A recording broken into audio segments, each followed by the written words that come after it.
그해 겨울, 눈이 유난히 많이 내렸습니다. 박지영은 거실 창가에 서서 하얀 눈송이가 쌓이는 모습을 바라보았습니다.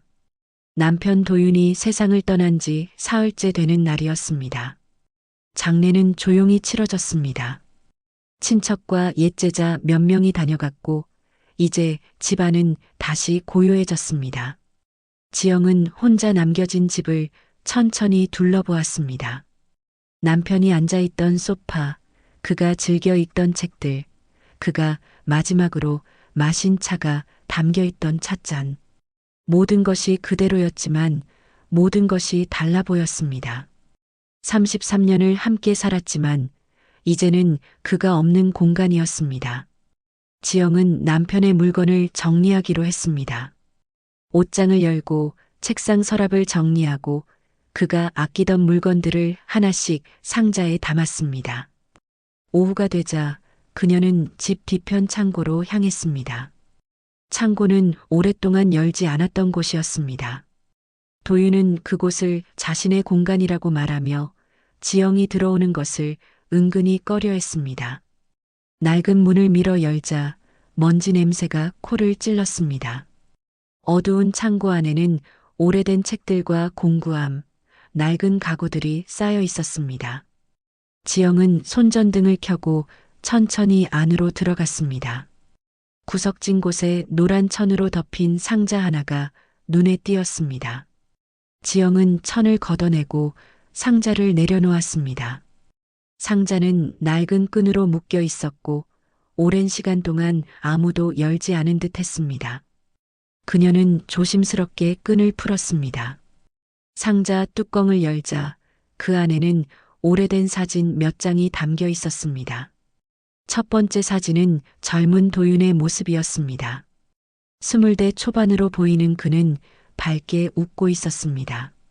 지영은 그 표정을 본 적이 없었습니다. 자신이 알던 도윤은 늘 과묵하고 조용한 사람이었습니다. 두 번째 사진에는 도윤과 함께 찍은 낯선 여자가 있었습니다. 그녀는 긴 머리를 하고 환하게 웃고 있었습니다.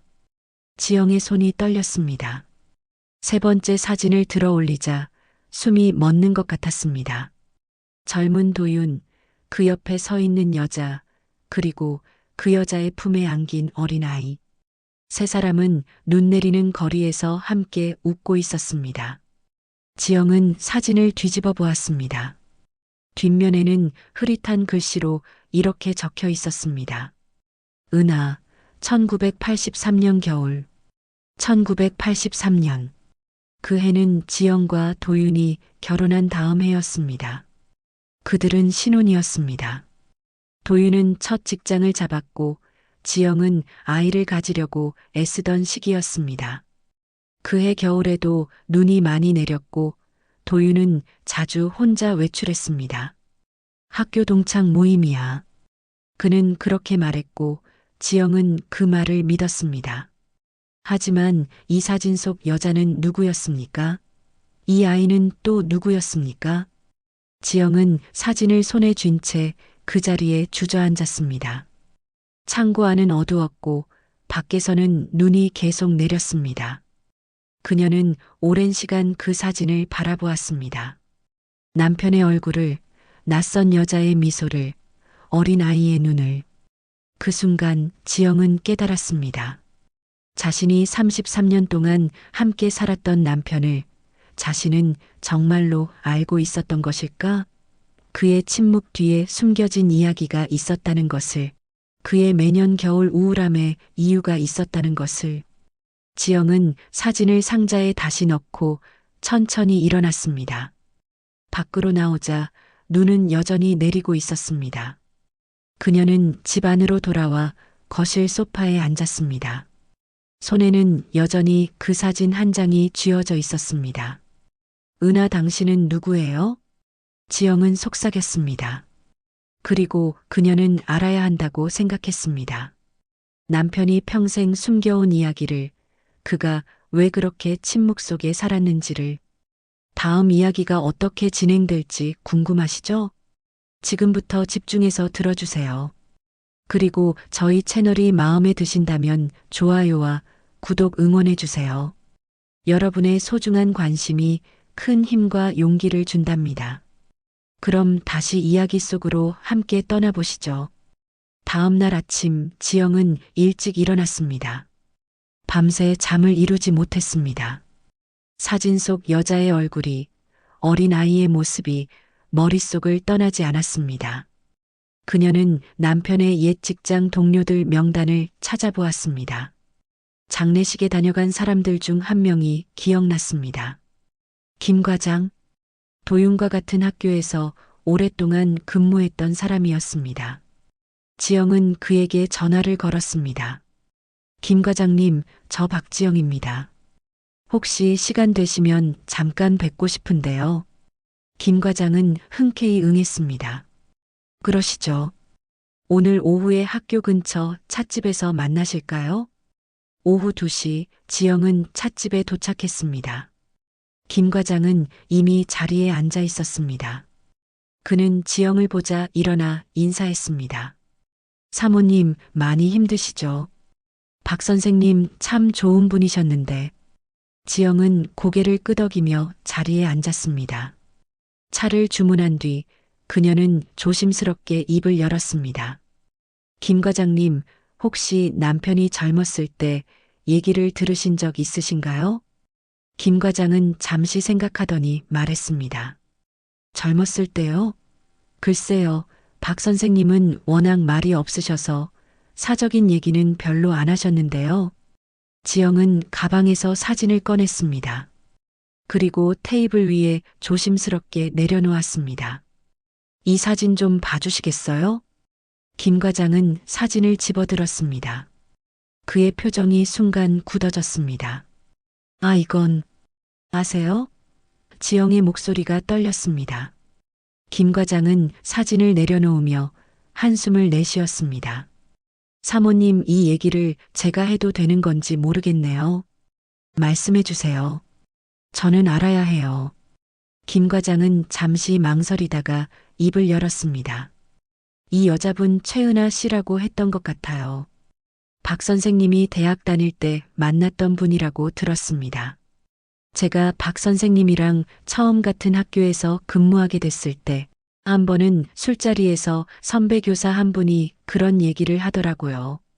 박 선생님은 옛날에 은하 씨랑 참 가까웠다고요. 지영은 숨을 참았습니다. 그게 언제쯤이었나요? 정확히는 모르겠지만 80년대 초반이었던 것 같습니다. 박 선생님이 결혼하시기 전이었을 거예요. 아니, 결혼 직후였을 수도 있고요. 제가 정확히는 결혼 후였어요. 지영의 목소리가 낮게 깔렸습니다. 사진 뒷면에 1983년이라고 적혀 있었어요. 우리가 결혼한 다음 해예요. 김 과장은 난처한 표정을 지었습니다. 사모님, 저도 정확한 사정은 모릅니다. 그냥 소문으로 들었던 건데. 그 여자는 어떻게 됐나요? 지금 어디 있나요? 김 과장은 고개를 저었습니다. 그건 저도 모릅니다. 박 선생님은 그 얘기를 절대 안 하셨거든요. 제가 한번 조심스럽게 여쭤본 적이 있는데 그냥 먼 옛날 일이라고만 하시더라고요. 그 뒤로는 한 번도 그 얘기를 꺼낸 적이 없었어요. 지영은 차를 한 모금 마셨습니다. 손이 떨려서 찻잔이 받침에 부딪히는 소리가 났습니다. 그 아이는요? 사진에 아이도 있던데. 김 과장은 아무 말도 하지 못했습니다. 그저 안타까운 눈으로 지영을 바라볼 뿐이었습니다. 지영은 사진을 다시 가방에 넣었습니다. 감사합니다, 김 과장님. 차값은 제가 낼게요. 사모님, 괜찮으시겠어요? 지영은 억지로 웃으며 고개를 끄덕였습니다. 괜찮아요. 저는 그냥 알고 싶었을 뿐이에요. 집으로 돌아오는 길, 지영은 1983년 겨울을 떠올렸습니다. 신혼이었던 그 시절, 도윤은 자주 혼자 외출했습니다. 학교 동창 모임이라는 그의 말을 믿었던 자신이 이제는 어리석게 느껴졌습니다. 그 겨울에도 눈이 많이 내렸고 도윤은 늦게 돌아오곤 했습니다. 눈을 털며 들어서는 그의 얼굴은 늘 어두웠습니다. 어디 다녀왔어요? 지영이 물으면 도윤은 짧게 대답했습니다. 응, 친구들 만나고 왔어. 그리고 그는 방으로 들어가 혼자 시간을 보냈습니다. 지영은 그때 이미 알고 있었던 것일까요? 남편의 마음이 자신에게 온전히 향해 있지 않다는 것을. 아니, 알고 싶지 않았던 것일까요? 집에 도착한 지영은 거실에 앉았습니다. 눈은 여전히 내리고 있었습니다. 그녀는 결심했습니다. 남편의 방을, 그의 책상을, 그가 남긴 모든 것을 다시 살펴보기로. 진실이 어디에 숨어 있든 그녀는 찾아낼 것입니다. 그날 밤 지영은 도윤의 책상 앞에 앉았습니다. 서랍을 하나씩 열어보았습니다. 오래된 서류들, 학생들의 편지, 낡은 펜들, 그리고 맨 아래 서랍 깊숙한 곳에 작고 낡은 수첩 하나가 있었습니다. 가죽 표지는 세월의 발에 있었고 모서리는 달아 있었습니다. 지영은 천천히 수첩을 꺼냈습니다. 그리고 첫 페이지를 펼쳤습니다. 거기에는 도윤의 손글씨로 이렇게 적혀 있었습니다. 은하에게. 지영은 수첩을 손에 쥔 채 한참을 그대로 있었습니다. 첫 페이지에 적힌 은하에게라는 세 글자가 그녀의 가슴을 무겁게 짓눌렀습니다. 남편이 평생 간직해온 이 수첩 속에는 자신이 알지 못했던 또 다른 세계가 담겨 있었습니다. 지영은 천천히 페이지를 넘겼습니다. 수첩은 일기 형식으로 쓰여 있었습니다. 첫 장은 1982년 가을이었습니다. 오늘 은하를 처음 만났다. 학교 도서관에서였다. 그녀는 내가 찾던 책을 먼저 집어들었고 우리는 그렇게 얘기를 나누게 됐다. 그녀의 웃음소리가 도서관에 울려 퍼졌고 사서 선생님이 조용히 하라고 했다.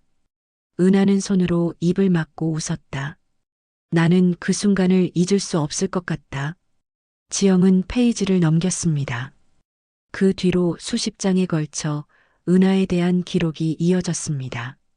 함께 걸었던 길, 나눴던 대화, 처음 손을 잡았던 날. 도윤의 글씨는 행복으로 가득 차 있었습니다. 하지만 1983년 봄, 글의 분위기가 바뀌었습니다. 은하가 울면서 말했다. 아기가 생겼다고. 나는 아무 말도 할 수 없었다. 부모님 얼굴이 떠올랐다. 나는 장남이고 아직 졸업도 하지 못했다. 은하는 말했다. 괜찮아요, 오빠. 나 혼자서도 할 수 있어요. 하지만 나는 알고 있었다. 그것이 거짓말이라는 것을. 지영의 눈에 눈물이 맺혔습니다. 페이지를 넘기는 손이 떨렸습니다. 부모님이 선을 보라고 하셨다. 나는 거절할 수 없었다. 은하에게 전화를 걸었지만 그녀는 받지 않았다. 나는 비겁한 사람이다.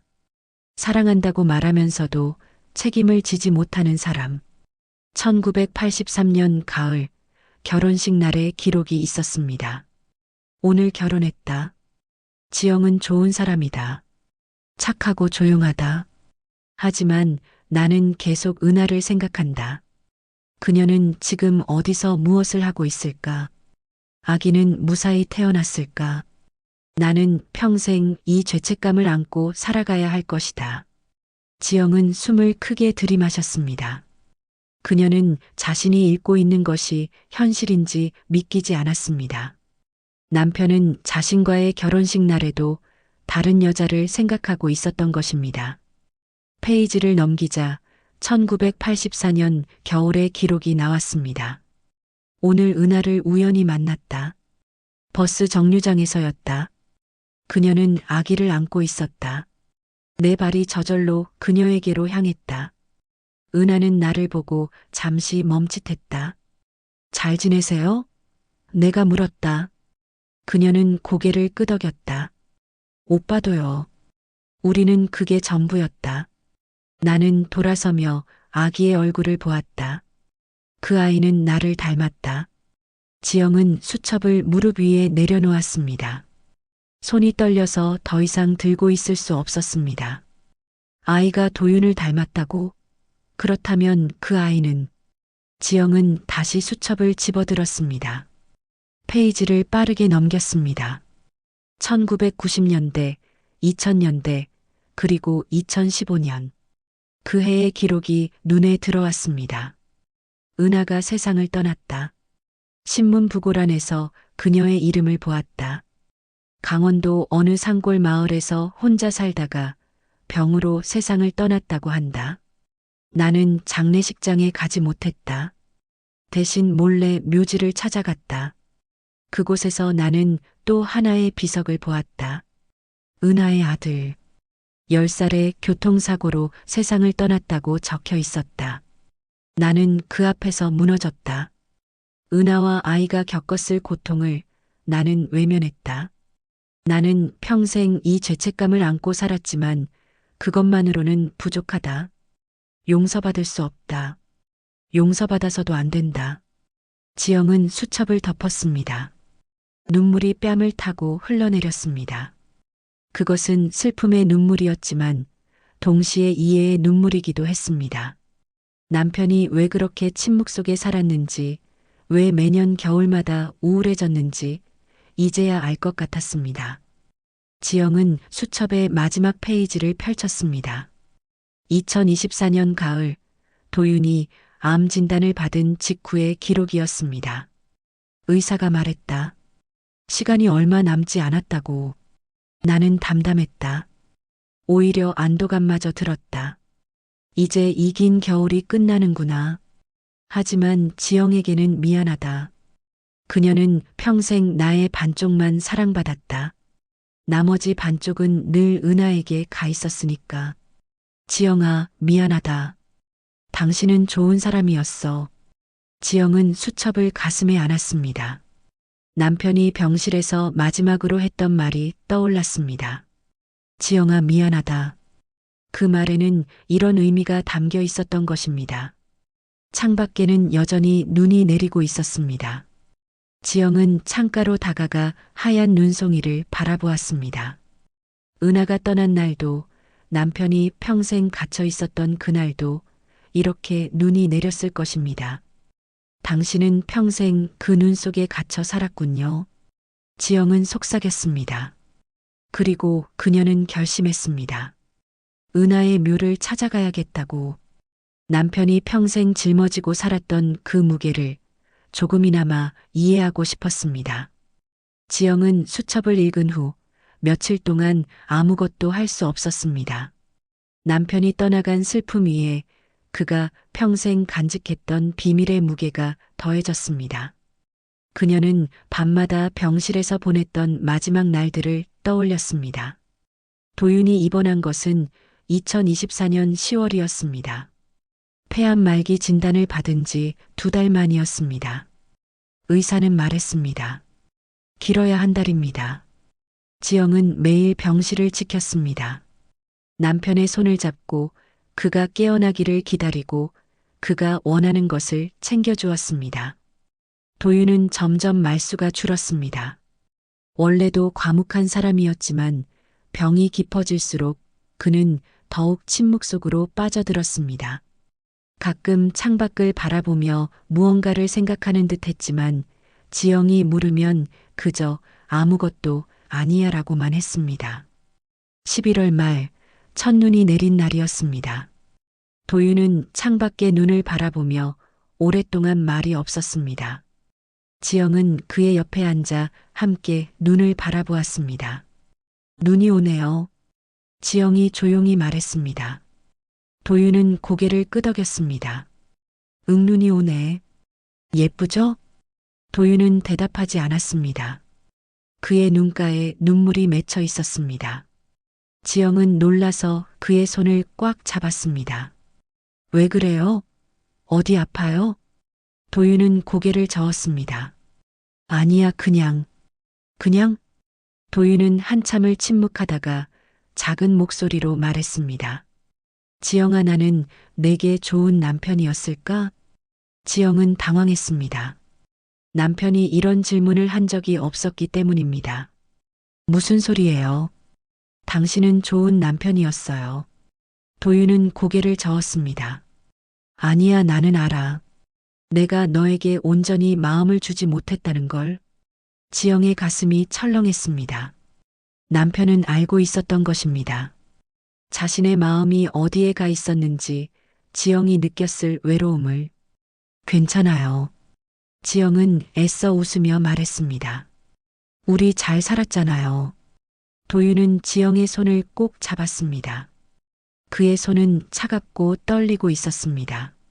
미안해, 정말 미안해. 왜 자꾸 미안하다고 해요? 당신 잘못 없어요. 도윤은 눈물을 흘리며 말했습니다. 있어, 내 잘못이 많아. 지영은 더 이상 참을 수 없었습니다. 그녀는 용기를 내어 물었습니다. 당신 다른 사람을 사랑한 적 있나요? 병실의 침묵이 흘렀습니다. 도윤은 지영을 바라보았습니다. 그의 눈빛에는 놀라움과 죄책감이 섞여 있었습니다. 왜 그런 걸 물어? 그냥요. 궁금해서요. 도윤은 한참을 망설이다가 천천히 고개를 끄덕였습니다. 응, 있었어. 지영의 눈에 눈물이 고였습니다. 하지만 그녀는 울지 않으려고 애썼습니다. 언제요? 아주 오래전이야. 내가 너를 만나기 전에. 거짓말. 지영의 목소리가 떨렸습니다. 우리 결혼한 후였죠. 도윤은 눈을 감았습니다. 미안해. 그 사람을 사랑했나요? 도윤은 눈물을 흘리며 대답했습니다. 사랑했어, 하지만 널 버릴 순 없었어. 지영은 고개를 돌렸습니다. 눈물이 뺨을 타고 흘러내렸습니다. 사랑과 책임. 남편은 그 사이에서 평생을 흔들리며 살아왔던 것입니다. 그 사람은 지금 어디 있어요? 도윤은 작은 목소리로 말했습니다. 떠났어, 아주 오래전에. 죽었나요? 응. 지영은 더 이상 묻지 않았습니다. 두 사람은 한참을 말없이 앉아 있었습니다. 창밖에는 눈이 계속 내렸고 병실은 고요했습니다. 그날 밤 도윤은 지영의 손을 꼭 잡으며 말했습니다. 지영아, 나는 내가 좋았어. 너는 따뜻하고 착한 사람이야. 내가 너를 제대로 사랑하지 못한 게 후회돼. 지영은 눈물을 닦으며 말했습니다. 괜찮아요.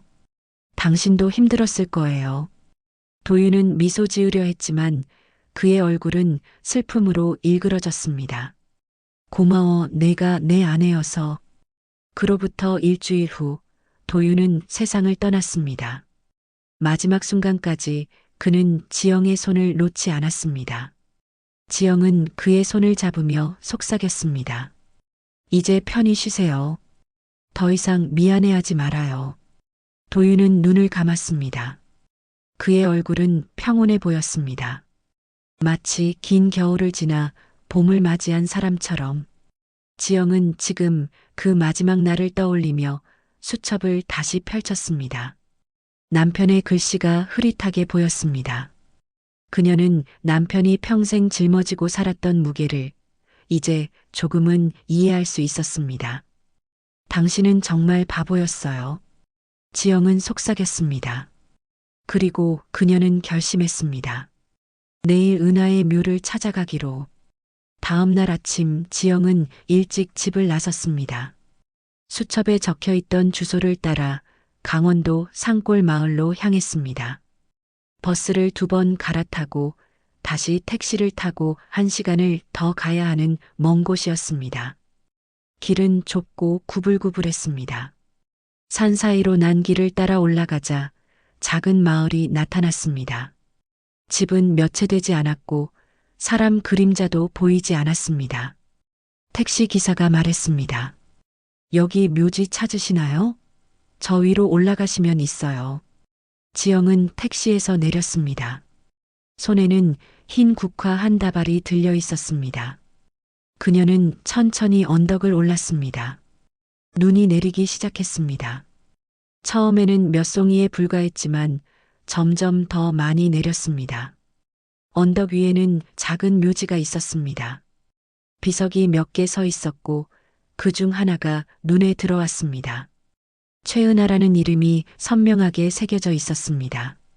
그리고 그 옆에 작은 비석이 하나 더 있었습니다. 은하의 아들 민준. 10살에 세상을 떠났다고 적혀 있었습니다. 지영은 두 비석 앞에 무릎을 꿇었습니다. 국화를 내려놓고 손을 모아 묵념했습니다. 눈은 계속 내렸고 그녀의 어깨 위에도 하얗게 쌓였습니다. 안녕하세요. 저는 박지영이라고 합니다. 박도윤의 아내였어요. 지영은 조용히 말했습니다. 마치 은하가 듣고 있는 것처럼 당신을 원망해야 할지 동정해야 할지 모르겠어요. 아니, 사실 저도 잘 모르겠어요. 제 남편은 평생 당신을 잊지 못했어요. 매년 겨울마다 그는 당신을 떠올렸어요. 저는 그걸 알면서도 모른 척 했어요. 아니, 정확히는 알고 싶지 않았던 거겠죠. 지영의 목소리가 떨렸습니다. 남편의 수첩을 읽었어요. 당신과의 이야기를요. 그는 당신을 정말 사랑했나 봐요. 하지만 책임을 지지 못했죠. 그래서 평생 죄책감 속에 살았어요. 저와 함께 있으면서도 그의 마음 한편은 늘 당신에게 가 있었어요. 지영은 눈물을 닦았습니다. 눈송이가 그녀의 뺨을 차갑게 적셨습니다. 처음엔 화가 났어요. 배신당한 기분이었죠. 33년을 함께 살았는데 그 사람의 마음 전부를 받지 못했다는 게 억울했어요. 하지만 수첩을 읽고 이곳에 와서 조금은 이해하게 됐어요. 지영은 작은 비석을 바라보았습니다. 민준이라는 이름 옆에는 웃고 있는 소년의 사진이 붙어 있었습니다. 맑은 눈을 가진 아름다운 아이였습니다. 이 아이가 남편의 아들이 아니라는 걸 알았어요. 수첩에 적혀 있더라고요. 남편은 평생 이 아이가 자기를 닮았다고 착각하며 살았대요. 하지만 나중에 알게 됐죠. 이 아이는 당신이 다른 사람과 낳은 아이였다는 걸. 그래도 남편은 자신의 책임이라고 생각했어요. 자기가 당신을 떠났기 때문에 당신과 이 아이가 고생했다고요. 지영은 한숨을 내쉬었습니다. 사실 그게 더 슬프더라고요. 아이가 자기 아들이 아닌데도 평생 그 죄책감을 짊어지고 산 거잖아요. 당신도 참 힘들었겠어요. 혼자 아이를 키우고 그 아이마저 잃고 얼마나 외로웠을까요? 바람이 불었습니다. 눈송이가 더 거세게 흩날렸습니다. 지영은 코트깃을 여미며 계속 말했습니다. 저는 이제 남편을 보냈어요. 그 사람은 마지막까지 저한테 미안하다고 했어요. 처음엔 그 말이 뭔지 몰랐는데 이제 알 것 같아요. 그 사람은 평생 두 여자 사이에서 흔들리며 살았던 거예요. 사랑했지만 함께할 수 없었던 당신과 책임져야 했지만 온전히 사랑할 수 없었던 저. 지영의 눈에서 눈물이 흘러내렸습니다. 당신 참 바보였네요. 우리 모두 바보였어요. 사랑하는 것도 사랑받는 것도 이렇게 어려운 거였네요. 지영은 일어서려다가 다시 무릎을 꿇었습니다. 그녀는 두 비석을 번갈아 보며 말했습니다. 부탁이 있어요. 남편이 그쪽으로 가면 용서해 주세요. 그 사람도 참 많이 힘들었어요. 평생을 후회하며 살았어요. 이제는 편히 쉬게 해주세요. 지영은 눈을 감고 잠시 기도했습니다. 눈은 계속 내렸고 세상은 점점 하얗게 물들어갔습니다. 한참 후 지영은 천천히 일어났습니다. 무릎에 묻은 눈을 털고 비석을 한 번 더 바라보았습니다. 안녕히 계세요. 다시 올게요. 언덕을 내려오는 길 지영은 뒤를 돌아보았습니다. 두 개의 비석은 눈 속에 조용히 서 있었습니다. 나란히 함께. 지영은 문득 깨달았습니다. 남편이 평생 찾았던 것은 용서였다는 것을. 은하의 용서, 자신의 용서, 그리고 자기 자신에 대한 용서. 하지만 그는 끝내 그 용서를 받지 못한 채 떠났습니다. 너무 늦었기 때문입니다. 버스 정류장으로 가는 길, 지영은 하늘을 올려다보았습니다. 눈송이가 끝없이 내려왔습니다. 그녀는 생각했습니다. 이 눈이 모든 상처를 덮어줄 수 있을까? 시간이 모든 아픔을 지워줄 수 있을까? 아니, 아마도 그렇지 않을 것입니다.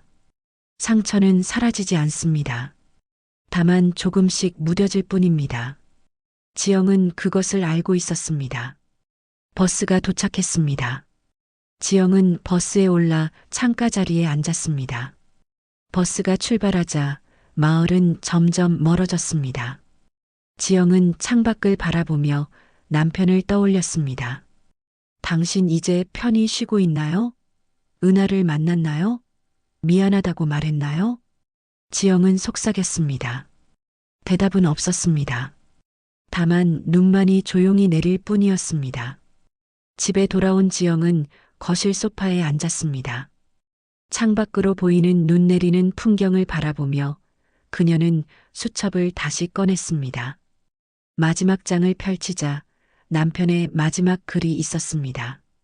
지영에게, 나는 당신에게 좋은 남편이 되지 못했습니다.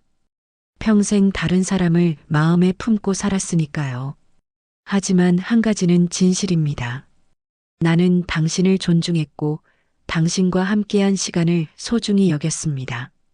당신은 나보다 훨씬 좋은 사람이었고 나는 그것을 알고 있었습니다. 미안합니다. 그리고 고맙습니다. 당신이 내 아내여서. 지영은 수첩을 가슴에 안았습니다. 눈물이 흘렀지만 이번에는 조금 다른 눈물이었습니다. 슬픔과 이해, 용서와 그리움이 뒤섞인 눈물. 그날 밤 지영은 오랜만에 깊은 잠에 들었습니다. 꿈속에서 그녀는 눈 내리는 거리를 걷고 있었습니다. 저 멀리 도윤이 서 있었습니다. 그의 옆에는 은하가 있었고 그들은 조용히 손을 잡고 있었습니다. 지영은 그들을 향해 걸어갔습니다. 도윤이 지영을 보고 미소 지었습니다. 미안해. 지영도 미소 지었습니다. 괜찮아요. 이제 편히 쉬세요. 은하도 지영을 향해 고개를 숙였습니다. 고마워요. 세 사람은 눈 내리는 거리에 서 있었습니다. 말은 없었지만 모든 것이 이해되는 순간이었습니다. 지영이 눈을 뜨자 아침이었습니다. 창밖에는 여전히 눈이 내리고 있었습니다. 그녀는 창가로 다가가 손을 펼쳤습니다. 눈송이 하나가 그녀의 손바닥에 내려앉았습니다. 차갑지만 아름다웠습니다. 사랑했지만 너무 늦은 깨달음. 지영은 속삭였습니다. 그것이 그들의 이야기였습니다. 도윤의 이야기, 은하의 이야기, 그리고 자신의 이야기. 하지만 이제 지영은 알았습니다. 늦었지만 이해는 시작되었다는 것을, 용서는 가능하다는 것을, 그리고 삶은 계속된다는 것을. 그해 겨울, 지영은 남편의 진심을 조금 이해하게 되었습니다. 하지만 그가 떠난 자리에 남은 것은 사랑했지만 너무 늦은 깨달음 그 한 줄뿐이었습니다. 눈은 계속 내렸습니다. 모든 상처 위로, 모든 아픔 위로 조용히 하얗게. 끝까지 시청해 주셔서 정말 감사합니다. 구독과 좋아요도 잊지 말아주세요. 어르신분들 항상 건강하시고 행복하세요.